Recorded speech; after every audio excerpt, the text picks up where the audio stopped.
Hello everybody and welcome back to video number 5 of this mini series on how to launch successfully with myself and my collaboration partner. I'm Naomi and I'm a content marketing strategist. And Hi, I am Carol and I'm an ops and implementation support specialist. And today's video is on something quite important, which a lot of people sometimes forget about. It's about the post-launch nurture, the bit after the launch. So you've done the launch, it's been really exciting, and you think you're done.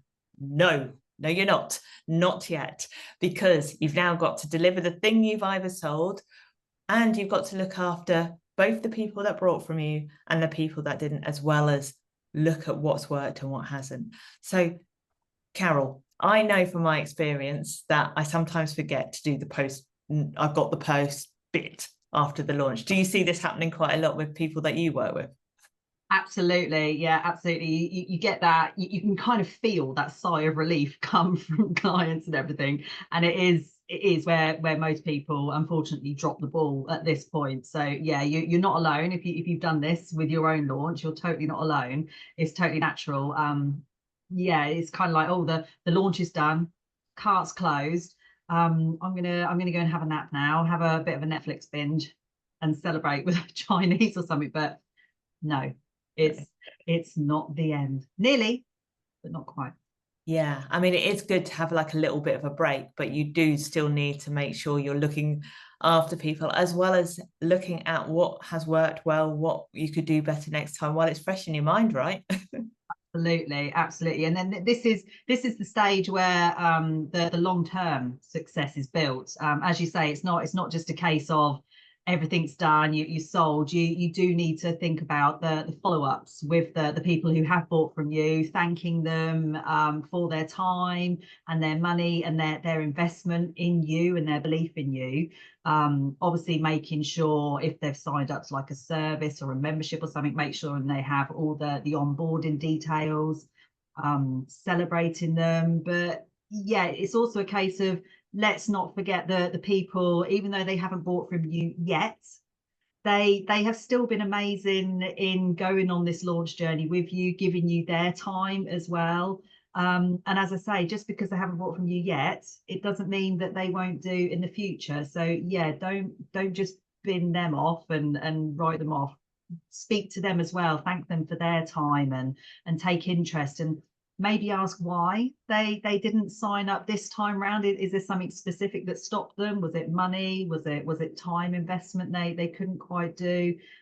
Because yeah, there's this is where you can still build the relationships and still help people out in the future. So yeah, and then as you alluded to, you said like on the previous videos, the analytics. Take a look at all your numbers that you've gained throughout the whole launch. So yeah, lots still to think about. Yeah, absolutely. But this is why we kind of make sure we're prepped doing like as we go back to the first video, doing that clarity and planning. So we were aware of all of these different sort of stages that you need to go through and give yourself the time after that launch to do this bit, because it's super important. And I think, like you say, it's really important to remember that people haven't bought from you yet. It doesn't mean they're not going to buy from you. And the people that have bought, you don't want them to regret buying because the onboarding experience isn't great. We want it to be easy. Things do go wrong, we know that, and sometimes that does happen, but we want to make sure that people feel like they've made the right choices. And like we've kind of said, it's not always because of you that they brought, it's because their own self-belief. So they need that kind of confidence to know that they have made a really great decision. So what's your kind of best advice for the post-launch nurtures? What would you suggest for people? So I mean, yeah, absolutely. As you said, Nat, take that breather first of all, just to celebrate. You have finished the actual launch event itself. Go and have a nice meal or a nice hot bubble bath or something, just to celebrate that and relax. And then yeah, come back to it.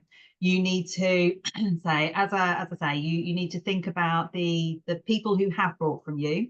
Make sure you thank them, make sure that they know that not just are you appreciative of their payment, but you're appreciative and you're grateful for their belief in you, and that you are gonna make sure that they don't regret having that belief in you, and that you are going to take them to new heights with their business or whatever it is they might have bought for their personal life. So yeah, make sure you thank them, you celebrate them. As you said, Naomi, make sure you do the onboarding as smoothly as possible. Make sure they have all the information that they need. If they have any questions, come back to them quickly. Don't leave them hanging. So yeah, just make sure they do feel valued and appreciated, and that they have made that right decision.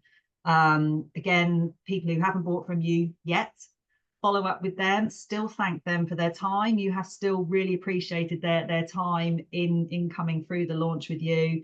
See if there's any reason why they didn't invest with you at this time, this particular time. Is there anything you can do to help with that? There may be something that it might be the price point, so there might be a smaller offer that you have that could support them instead at this moment. But yeah, don't just leave the ones just because they didn't invest. Take a look at your numbers. So take a look at all your different signups, what particular posts or emails are working for you.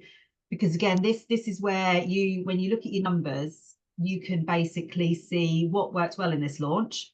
So you can take that forward to another launch. You can see if something didn't work well, and you can try and work out what was the reason for it not working well, and so therefore you can then tweak it to make it bigger and better for the next launch. So yeah, everything is learning. You're either learning that this is amazing, or you're learning this isn't quite working well for my audience. Why isn't it working well, and what can we do to make it better for people going forwards? Yeah, absolutely. I think they're really great tips. I think also the one thing that I think that people sometimes forget to do is use content, like show what people are going to be missing out on. So if I've got a course or I'm doing something, I share content from that course throughout the time I'm doing that course, because the people that were, like you say, hadn't bought from you that time around might still buy. So you want to give them a little insight behind the scenes of what they would get if they were ready to invest the next time it comes around.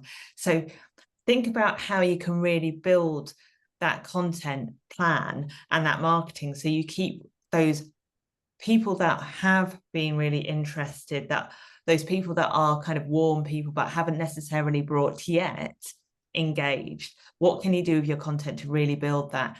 Use the stuff that you've taken from this launch phase into your content, so that people see you're still celebrating them. Keep reaching out, use that personal outreach, check in with them every now and again.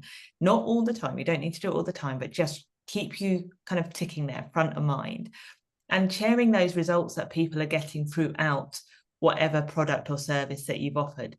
Share the results of the people that are taking part, because that will spark the bit that people go, oh, I do need to do this next time. And it will start to get people warm before they've even done the next launch, which is what's really important. And the other thing to think about is like getting the feedback. Feedback is a really useful thing, and we can feel like it's a criticism on what we've done and we've done something wrong. If you get no signups, you're kind of like, what did I do wrong? Most of the time, it's not to do with you. It's to do with the person at the other end. And that's finding that gap of, why was my thing that I've tried to sell, why did they not want to buy right now? What was it that I missed? And that's what we're trying to do. We're finding those missing links. So getting that feedback from people so you can see where they are, what it is. Price isn't always the thing that stops them from buying. Sometimes that's the excuse. If someone really wants something, price won't be in the way. So have a look and see where you think people have kind of thought, actually, I don't need this right now, rather than I really need this now. The other thing when it comes to looking at your numbers is understanding where people have seen you. So where have they found out about your challenge, your launch, and having a look at how many people have seen your pages. Like Carol was saying, looking at those numbers, how many people came to the sales page, because all of this information will help us work out our conversion rates. So when we do the next launch, we can start to work backwards of, if I know I need 10 people in my course, I need 100 people seeing my sales page, which means I need 200 people into a challenge. And you can see how that might work. And everybody's numbers are different. So there is no such thing as this. You get benchmarks, sure, but your numbers are your numbers. So use this as an opportunity to kind of go, okay, right, I can see my conversion rate when people got to the page and read the information was 10%. So now I need to work out backwards how many more people I absolutely need. So that would be how you do it. So again, we want to celebrate the people use the content to really celebrate them, show that you are championing, I can't say that word, being really happy that they've joined. Let's say that. So remember, like, if you don't do these bits, you will be forgotten very, very quickly. Like, people get involved in their other lives. So this still keeps you front of mind. And you might miss those opportunities for people still to buy from you as well. Like Carol said, there's always other options that people can do if this product isn't right for you. There might be something else that people will want. And when you do that, even though you might not have made the sales you've wanted in your launch, or even if you have, you might get more sales by putting something else out there that might be suitable for the people that didn't sign up. And you might make more sales in the long run. So this is all about long-term strategy. Every time you do these things, you will learn more, and you'll be able to extend that momentum, take the information from this launch, take it into the next one, you brought fresh leads. And don't forget, like we've said all the way through, this is so much more than the bottom line. It's about the visibility. So don't just take the sales as the bottom line success of this. It's looking at how much you've grown that email list, how much your following has grown, how much your engagements have gone up, and what are those like wins. Like, celebrate those wins of you and your clients all the way through. And that will be really helpful going forward with future launches, because we start to understand so much more about what works for us and what works for the people that work with us. I hope you've all found this mini series helpful. If you have any questions, then there will be the comment section below, and we'll drop some resources in to help you with this as well. Carol, do you want to leave people with some final tips for launching? Yeah, I think the main thing is enjoy it. Launching, I know we've obviously we've had to point out what might be seen as pitfalls and that, but launching, it's exciting. Make sure you enjoy it. It can lead not just to sales, as well as you were just saying there, Naomi. It can lead to other things as well. Like, it can increase your visibility, as in it can give you more opportunities, maybe to go on speaking events and podcasts and sharing your expertise more, because somebody's seen you through your launch. And that in itself will also then increase your visibility to also increase opportunities for your next launch as well. So yeah, there's so many things that can come from a launch. But yeah, the most important thing is enjoy it. Look after yourself throughout the launch, pace yourself, make sure you are trying to sleep and eat and drink. Make sure you're outsourcing where you can to other people whose expertise in certain things might be better than yours, so you can then like concentrate your expertise on the launch. But yeah, monitor, plan and monitor all the way through. But yeah, enjoy. Yeah, brilliant tips. And I would just add one final one of: use this as an opportunity to get slightly outside your comfort zone. Like, launches will push you. And when we start to push ourselves and take those little bits, those steps that make us like get out of that comfort zone, we really start to grow and be able to see what we are actually more capable of. So if you're thinking, oh, I don't dare ask that person if I could do a collab with them, do it. Like, just even if it's one or two things that is beyond what you would normally do, use this as the opportunity, because it's a good excuse to do it. And actually, we're wanting to help the people that we serve.